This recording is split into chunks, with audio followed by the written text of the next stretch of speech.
Nah, saudara-saudara yang Tuhan Yesus Kristus kasihi, kita melihat Mazmur 45 kali ini berbeda dari Mazmur-Mazmur sebelumnya, tapi juga dicatat bahwa Mazmur 45 adalah Mazmur yang secara khusus paling indah menyangkut dengan cinta.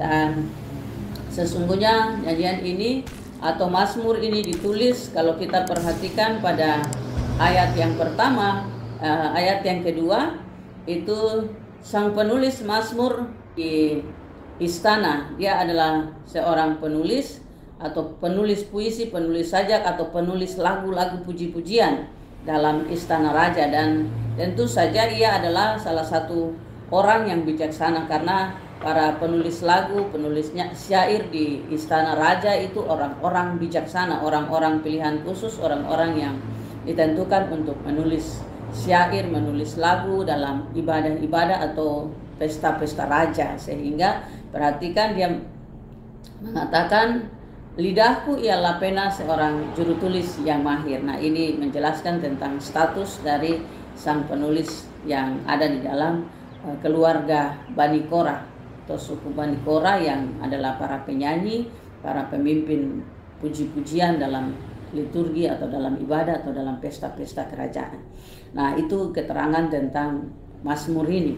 Dan diperkirakan bahwa Mazmur ini dinyanyikan pada pesta pernikahan salah seorang raja, dan kemungkinan besar pada Raja Salomo. Itu dinyanyikan pada pesta pernikahan Raja Salomo. Nah, itu latar belakang atau sedikit gambaran tentang Mazmur 45. Dan Mazmur 45 secara garis besar terbagi ke dalam 3 bagian, yaitu empat bagian, terbagi ke dalam 4 bagian. Nah, mari kita melihat bersama-sama pembagian dari Mazmur pasal yang ke-45.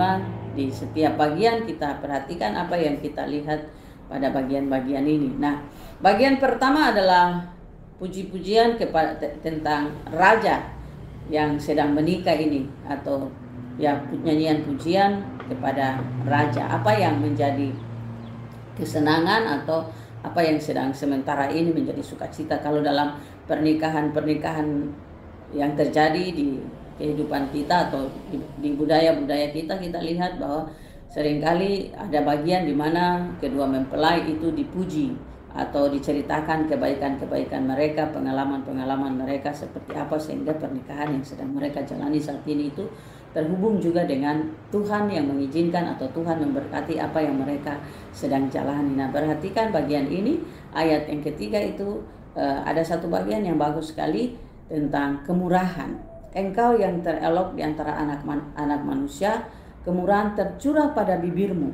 Sebab itu anak Allah telah memberkati engkau untuk selama-lamanya. Nah, saya menghubungkan kemurahan bagi seorang pengantin kaitan dengan nasihat-nasihat bagi para pengantin dalam kehidupan atau budaya tradisi kita di orang Papua. Biasanya kita memberi nasihat bagi pengantin supaya ketika mereka berkeluarga, kemurahan mereka harus bermurah hati, hati mereka harus terbuka kepada setiap orang atau kepada siapa saja. Dan nasihat kepada mempelai baik laki-laki maupun perempuan adalah, jadikanlah rumah mereka, rumah tanggamu menjadi berkat bagi orang lain, bagi rumahmu, seisi rumahmu, dan bagi orang-orang lain. Itu berhubungan dengan kemurahan. Nah, sang pemazmur, penyair ini menuliskan tentang mengapa pesta raja ini indah, mengapa pesta pernikahan raja itu bagus, dan mempelai laki-laki atau sang raja ini memiliki satu sikap yang baik, yaitu kemurahan hati. Karena itu dikatakan kemurahan tercurah dari bibirmu. Jadi rupanya sang raja ini adalah orang yang murah hati, dengan kata-kata yang memberkati, kata-kata yang baik, sehingga doa mereka, biasanya kita selalu katakan supaya orang yang datang memberi restu, memberi doa bagi mempelai. Dan ini doa dari sang penulis syair ini, doa dari sang pemazmur bagi raja yang sedang menikah. Karena kemurahan sang raja itu, maka nasihatnya adalah atau doanya adalah, Allah telah memberkati engkau sampai selama-lamanya. Jadi pernikahan itu menjadi berkat, dan pasti Allah akan memberkati sang raja sampai selama-lamanya karena kemurahan yang ia miliki. Nah, itu seringkali menjadi nasihat bagi mempelai yang mulai dengan keluarga mereka, mempelai yang menikah. Seringkali nasihat itu kita berikan bahwa mereka harus memulai hidup mereka dengan kemurahan, kebaikan, dengan kasih, sehingga rumah tangga mereka diberkati oleh Tuhan sampai selama-lamanya. Mereka hidup bersama-sama sampai selama-lamanya. Itu yang menjadi bagian yang diminta atau disampaikan oleh sang pemazmur sebagai doanya atau apa yang ia tulis untuk sang raja. Lalu nasihat selanjutnya bagi sang raja dalam dirinya yang agung, semarakmu yang keagunganmu dan semarakmu, dalam semarakmu majulah demi kebenaran. Jadi sang pemazmur kemudian diajak, diberitahukan untuk melakukan kebenaran seperti seorang raja yang masyhur, yang baik, yang benar, yang agung. Maka dia harus menegakkan keadilan, kebenaran demi namanya, demi dirinya sebagai seorang raja. Ya, ini pernikahan bukan pernikahan orang biasa, tapi adalah pernikahan seorang raja, sehingga lambang-lambang, simbol-simbol dari raja itu mengikut dia. Nah, biasanya juga itu nasihat seperti tadi saya katakan bahwa kalau mempelai laki-laki itu adalah anak laki-laki yang baik. Biasanya kita cerita tentang dia ini seorang anak dari keturunan keluarga ini, maka pertahankan nama baik keluarga itu. Keluarga mereka akan menjadi keluarga yang punya hubungan dengan keluarga yang baik. Jangan merusak nama baik keluarga. Perhatikan, jaga baik nama ayah dan seterusnya. Jadi nama baik dari latar belakang sang mempelai itu diangkat kembali, diingatkan kembali supaya itu dipergunakan. Dan bagi sang raja ini dimulai dengan nama baik dalam hubungan dengan Tuhan dan dalam hubungan dengan statusnya sebagai seorang raja, yaitu kepahlawanan, keagungan, semarak, keadilan, kemanusiaan. Biarlah itu semua menjadi bagian atau yang menuntun yang bersama-sama dengan sang raja dalam seluruh perjalanannya kemudian setelah ia menikah dengan permaisuri. Nah, itu yang kemudian menjadi bagian yang diberikan kepada sang raja pada bagian yang pertama sebagai puji-pujian atas apa yang mereka lihat sebagai latar belakang dari kehidupan sang raja yang sedang menikah saat ini. Nah, ini seorang raja bujang, jadi kemudian semua kemegahan-kemegahannya itu dia sekarang diingatkan kembali. Nah, kita bayangkan kalau ini yang menikah di lingkungan kita adalah seorang pejabat muda, anak muda yang punya status sosial yang baik, anak muda yang punya status sosial yang berpengaruh terhadap orang lain, atau anak muda yang terkenal, anak muda yang berhasil.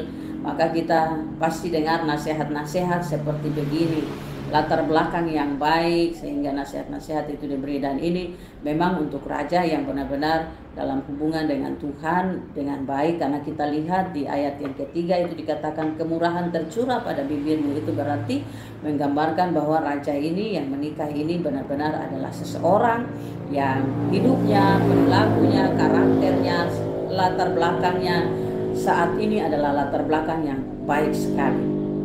Nah, itu yang kita temukan pada bagian yang pertama. Nah, apa yang mau kita pelajari pada bagian ini? Saya kemudian menghubungkan kepada nasihat-nasihat pernikahan, nasihat-nasihat perkawinan dalam perjanjian baru, nasihat perkawinan yang disampaikan baik oleh Rasul Paulus maupun Yesus Kristus sendiri. Kita melihat Tuhan Yesus menghargai pesta kawin di Kana. Lalu ia datang dalam Injil Yohanes pasal 1 itu diceritakan, pasal 4 ia datang lalu kemudian melakukan mujizat yang pertama pada pesta kawin di Kana. Injil Yohanes pasal yang kedua tentang bagaimana Yesus melakukan mujizat mengubah air menjadi anggur di pesta kawin di Kana. Nah, di situ memang kita lihat yang dibicarakan secara khusus adalah mujizat yang dilakukan oleh Yesus pada pesta kawin di Kana itu.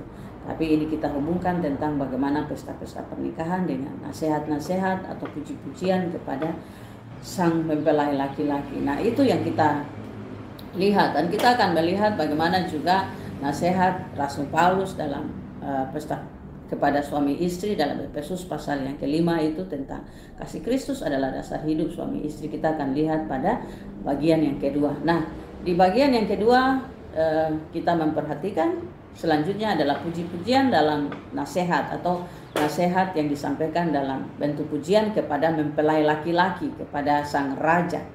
Nah, ini bagus sekali nasihat-nasihat yang diberikan.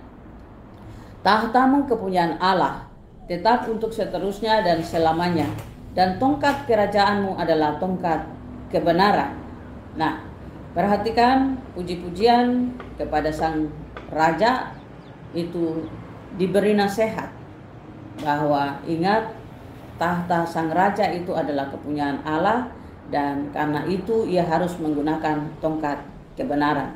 Nah, saya ingat di nasihat Rasul Paulus tentang perlengkapan senjata rohani Allah, bahwa salah satu perlengkapan senjata rohani Allah adalah ikat pinggang kebenaran. Nah, kalau di sini dikatakan tongkat kebenaran, maka kita menghubungkan tahta kerajaan milik sang raja itu adalah kepunyaan Allah dalam nasihat sang penulis syair ini atau sajak atau puisi ini. Lalu kemudian tongkat kerajaan dari sang raja itu diharapkan atau diberi nasihat supaya tongkatnya adalah kebenaran. Ia yang murah hati atau kemurahan yang ada pada bibirnya itu di ayat ini juga diketahui bahwa ia harus mencintai keadilan dan membenci kefasikan. Sebab Allah adalah Allah yang telah mengurapi dia dengan kemuliaan, dengan minyak kemuliaan, karena ia adalah seorang raja yang pasti memperoleh pengurapan. Karena itu saudara-saudara, tongkat kerajaannya yang diberitahukan adalah milik Allah atau keadilan, tahtanya adalah milik Allah. Ia menerima pengurapan karena ia melakukan keadilan.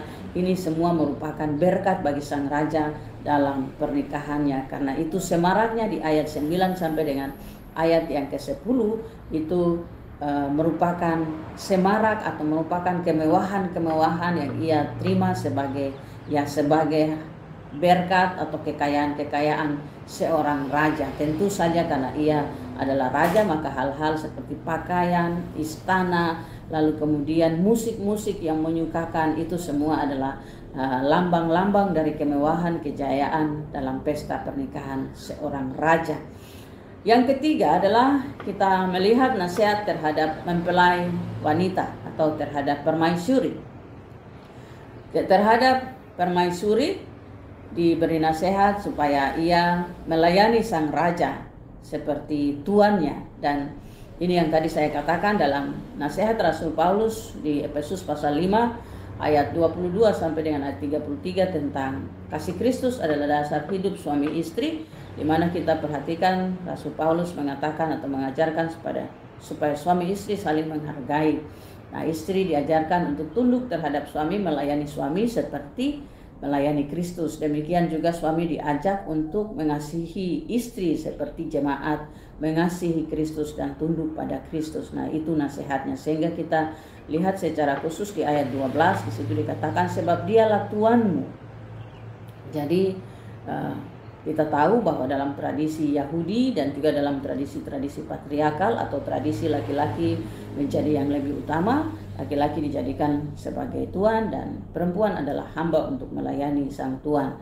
Tapi dalam perkawinan kita perhatikan secara khusus di Efesus pasal yang kelima ayat di ayat 22 sampai dengan ayat 33 itu dikatakan bahwa suami dan istri itu saling melayani. Jadi tidak hanya satu pihak tapi dua-dua saling melayani, karena suami diumpamakan seperti Kristus yang mengasihi jemaat dan menyerahkan dirinya bagi jemaat, bagi orang-orang yang percaya kepadanya. Karena itulah juga kalau suami dilambangkan seperti seorang tuan, seorang raja, istri harus melayani suami seperti melayani tuannya dengan sepenuh hati, Beberapa simbol yang diceritakan di sini seperti Putri Tirus datang dengan pemberian-pemberian itu melambangkan pernikahan Raja Ahab dan Isabel. Jadi ini Putri Tirus yang datang untuk memberi juga kepada raja yang sedang menikah ini hadiah-hadiah pernikahan mereka.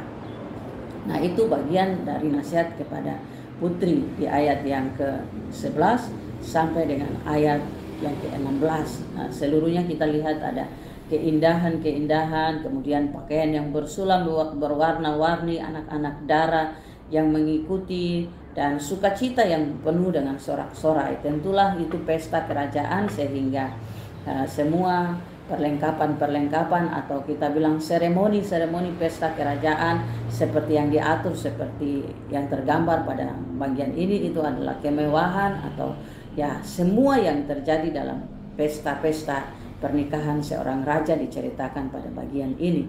Nah, itu yang kita lihat secara khusus pada ayat yang ke-11 sampai dengan ayat yang ke-16. Dan bagian terakhir adalah ayat 17 dan ayat 18. Di sini kita menemukan nasihat yang diberikan atau doa dari penyair ini sekali lagi tentang berkat yang akan diperoleh oleh oleh raja dari pernikahannya, yaitu anak-anak cucu. Sehingga di sini dikatakan, para bapa leluhurmu hendaknya diganti oleh anak-anakmu nanti. Engkau akan mengangkat mereka menjadi pembesar di seluruh bumi. Dan kemudian namamu atau nama sang raja tetap terus dimasyurkan. Nah, karena itu saudara-saudara yang Tuhan kasihi, apa yang mau kita hubungkan dengan kehidupan kita hari ini? Nah, kalau kita hubungkan dengan Yesus Kristus sebagai mempelai laki-laki dan kemudian jemaat adalah mempelai wanita, atau Yesus Kristus adalah kepala suami dan jemaat adalah istri dalam hubungan dengan Efesus pasal yang kelima itu, maka kita taruh pada pengalaman sang pemazmur ini, kita ambil ke dalam hidup kita sebagai orang-orang yang dikasihi oleh Kristus dalam kaitan dengan hubungan seperti Kristus dan jemaat, seperti jemaat dan Kristus sebagai suami dan istri. Maka mari kita belajar beberapa hal. Yang pertama, kita perhatikan kalau bagi sang pemazmur di bagian awal, ia dipuji karena kemurahannya, sehingga ia juga menerima berkat Tuhan untuk selama-lamanya.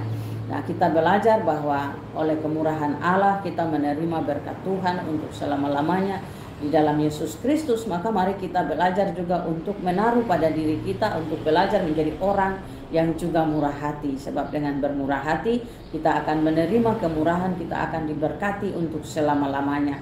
Kemudian kita belajar bahwa nasihat terhadap mempelai laki-laki atau kepada raja dari semua latar belakangnya yang baik, semua pengalaman-pengalaman hidupnya sebelum menikah dan sebagai seorang raja yang menggunakan atau yang menjadikan tongkat Allah itu dalam hidupnya sebagai kebenaran-kebenaran atau kebenaran-kebenaran ia gunakan sebagai tongkat rajanya. Kemudian ia juga menyadari bahwa tahta yang ia miliki adalah milik Allah, sehingga ia harus mencintai keadilan, melakukan hal-hal yang bijaksana berhubungan dengan statusnya sebagai seorang raja.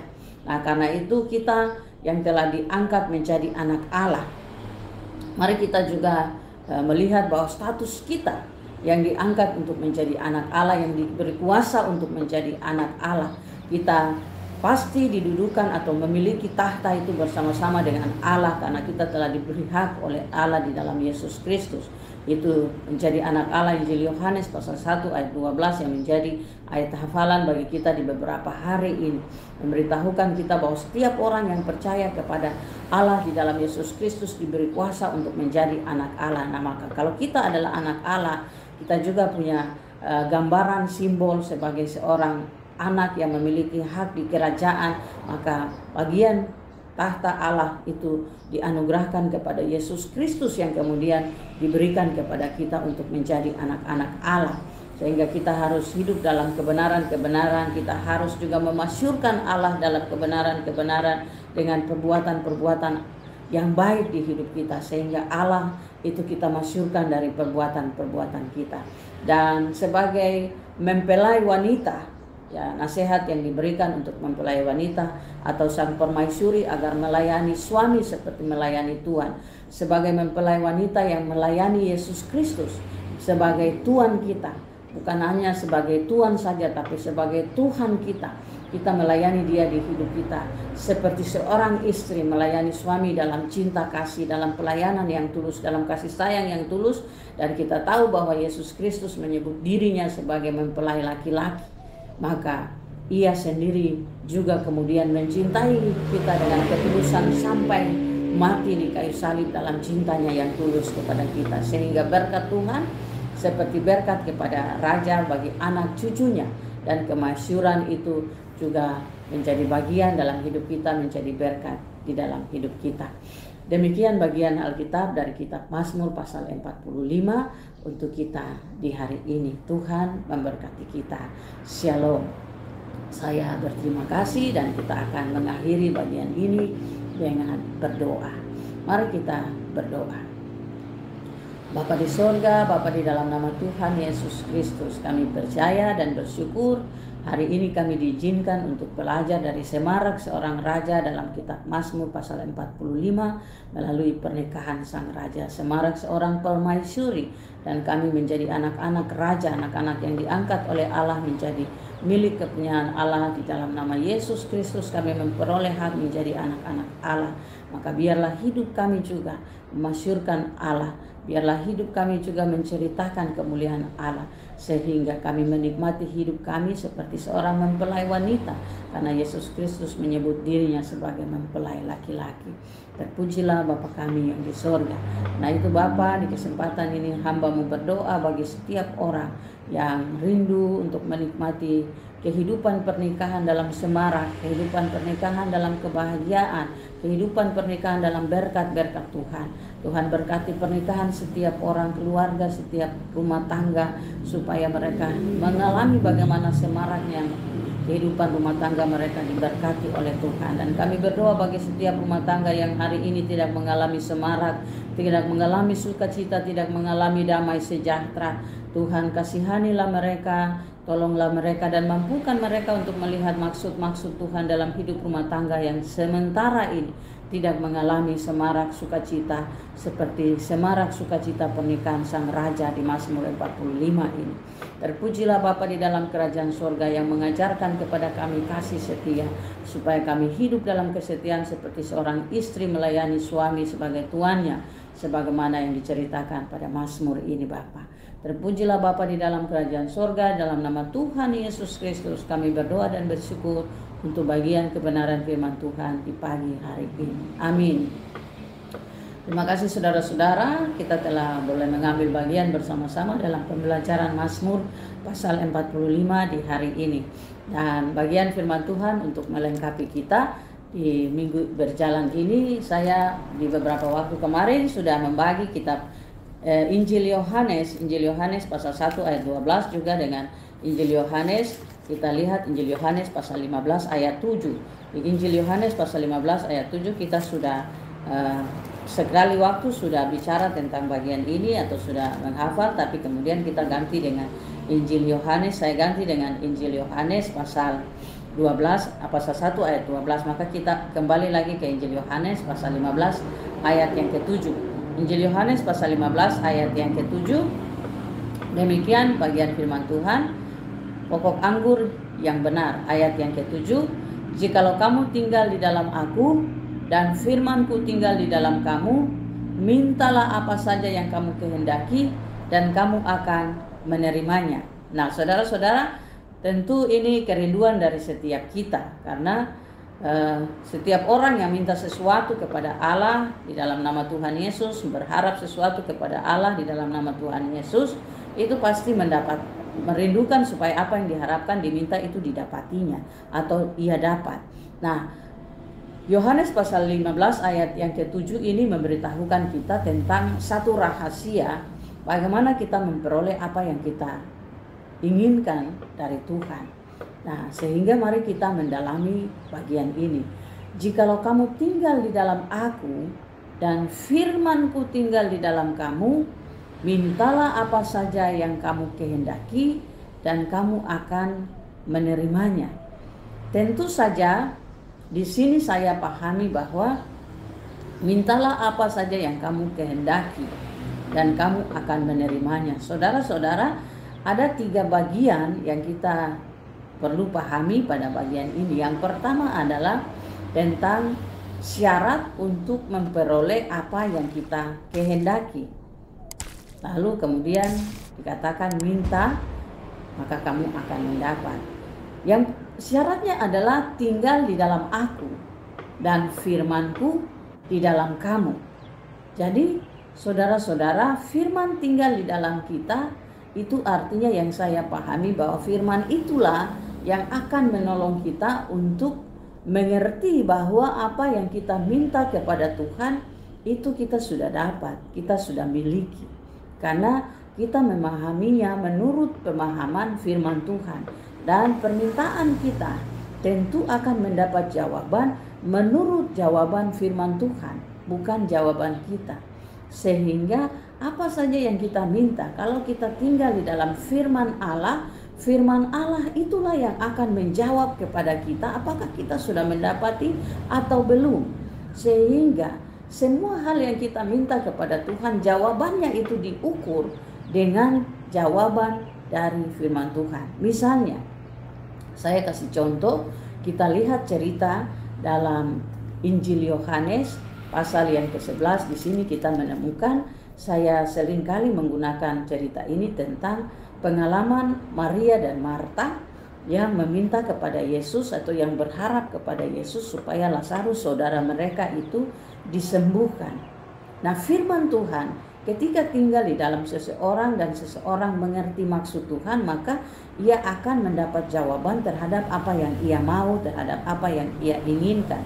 Nah, itulah yang terjadi terhadap Marta, saudara dari Lazarus yang meninggal dalam Injil Yohanes pasal 14 itu. Dalam percakapan Yesus dengan Marta secara khusus, saya lihat di ayat yang ke-24, mulai dari ayat 22 sampai dengan ayat yang ke-27, itu bagaimana percakapan Yesus dengan Marta menjawab apa yang Marta mengerti dari firman Tuhan, yang menjawab apa yang dia mau. Nah, di dalam percakapan Marta dan Yesus itu, Marta berkata kepada Tuhan Yesus, karena Tuhan Yesus bilang sama Marta bahwa saudaramu tidak mati, tapi ia akan hidup. Lalu Marta katakan kepada Yesus, aku tahu bahwa ia akan bangkit bersama-sama dengan Kristus pada waktu Kristus dibangkitkan atau pada waktu kedatangan Kristus. Dan setiap orang yang percaya kepada Kristus itu akan dibangkitkan walaupun ia sudah mati. Nah, sehingga Tuhan Yesus berkata kepada Marta, Marta tahu apa itu kebangkitan. Jadi di ayat 25 Tuhan Yesus berkata, akulah kebangkitan dan hidup, barang siapa percaya kepadaku ia akan hidup walaupun sudah mati. Nah, ini jadi saudara-saudara, jawaban dari firman Tuhan, dari Yesus, dari Alkitab, itu akan kita mengerti, akan kita tahu bahwa apa yang kita minta sudah kita miliki, apa yang kita minta sudah kita dapat. Karena kita mendapat jawaban sesuai dengan firman Tuhan yang tinggal di dalam kita. Sehingga seringkali orang bilang kalau kita mau lakukan sesuatu harus baca Alkitab dari Kejadian sampai Wahyu. Harus rajin baca Alkitab kalau berharap bahwa Tuhan mau menjawab doa-doamu. Sehingga pembacaan firman Tuhan itu digunakan sebagai mantra. Ini salah, ini tidak benar, ini tidak boleh. Karena dengan cara seperti itu kita menyusahkan diri kita sendiri dan itu akan menjadi batu sandungan. Sebab seolah-olah kita mau membaca firman Tuhan sampai habis supaya apa yang kita minta pada Tuhan akan kita miliki. Jadi misalnya kita lihat kalau ada orang yang mau cari pekerjaan, dia membaca Alkitab dengan teratur, dengan baik, lalu dia katakan bahwa saya ini rajin baca Alkitab, saya mau terus baca Alkitab supaya Tuhan memberkati saya, supaya apa yang saya minta Tuhan jawab. Bukan seperti itu. Tetapi membaca firman Tuhan dengan maksud, jikalau kamu tinggal di dalam aku dan firmanku di dalam kamu, mintalah apa saja yang kamu kehendaki dan kamu akan menerimanya. Jadi ketika kita minta apa yang kita kehendaki, lalu firman menjawab bagi kita, kita akan menerima sesuai jawaban firman bagi kita. Nah, sehingga misalnya kita minta supaya kita dapat ini dan itu, tapi kemudian kenyataan kita sudah baca Alkitab sampai 5 kali, dengan dari Kejadian sampai Wahyu sebanyak-banyak itu kita baca, tapi kita tidak melakukan firman itu, maka tentu saja apa yang kita minta tidak tercapai karena kita menggunakan Alkitab ini salah. Kita memahami maksud ini secara salah. Karena maksud di sini adalah tinggal di dalam firman dan firman tinggal di dalam kita. Artinya bahwa firman itulah yang mengontrol setiap jawaban yang kita minta pada Tuhan. Nah, itu yang menolong kita. Sehingga saudara-saudara dalam proses belajar Alkitab ini, mari kita tidak hanya membaca atau kita tidak hanya mengejar, membaca, menyelesaikan membacanya tanpa memahami, tanpa firman Tuhan itu tinggal di dalam kita, tanpa firman Tuhan itu mempengaruhi kita, tanpa firman Tuhan itu mengontrol kita. Sehingga perenungan firman Tuhan yang kita lakukan tiap hari di kitab Mazmur itu benar-benar perenungan yang mengontrol kita untuk mengalami pembaharuan-pembaharuan, mengalami perubahan-perubahan, atau kita bisa mengatakan mengalami terobosan rohani, supaya diri kita secara pribadi beroleh kekuatan, penghiburan, hikmat, pengertian. Dan kemudian ketika kita cerita bahwa saya membaca firman Tuhan dengan teratur dan firman Tuhan tinggal di dalam hidup saya, maka firman Tuhan itu akan menjawab kepada saya apa yang saya minta. Misalnya saya berdoa dan minta pada Tuhan, berilah saya kedamaian hati, berilah saya ketenangan hati, sebab saya punya penyakit panik, kepanikan, saya suka panik, saya suka menjadi orang yang cepat sekali tersinggung, saya menjadi orang yang cepat sekali terganggu dengan pikiran ini dan pikiran itu. Maka ketika firman Tuhan tinggal di dalam kita, kita akan mendapat jawab seperti Mazmur 42, bahwa mengapa engkau tertekan di dalam diriku, berharaplah kepada Allah dan berharaplah kepada Tuhan, aku akan bermazmur bagi Allahku. Nah itu, jadi firman Tuhan tinggal di dalam kita sehingga jawabannya kita dapat dari firman Tuhan. Di Mazmur-Mazmur yang telah kita pelajari, telah kita lewati, banyak sekali pengalaman-pengalaman di mana firman Tuhan itu akan menjawab atau sesungguhnya telah menjadi jawaban. Kita hanya diajak untuk memilih dan menyadari dan mengingat apakah firman Tuhan itu tinggal di dalam kita dan kita tinggal di dalam firman itu atau tidak. Nah itu Yohanes pasal 15 ayat yang ke-7, supaya kita selalu kuat di dalam firman Tuhan seperti apa yang kita pelajari tiap-tiap hari dalam kitab-kitab Mazmur. Kalau hari ini kita belajar dalam Mazmur pasal 45 tentang semarak pesta pernikahan, tentang ucapan syukur atau puji-pujian bagi raja yang menikah. Kita belajar untuk melihat bagaimana semarak dalam keluarga kita atau sukacita dalam keluarga kita, kebahagiaan dalam keluarga kita.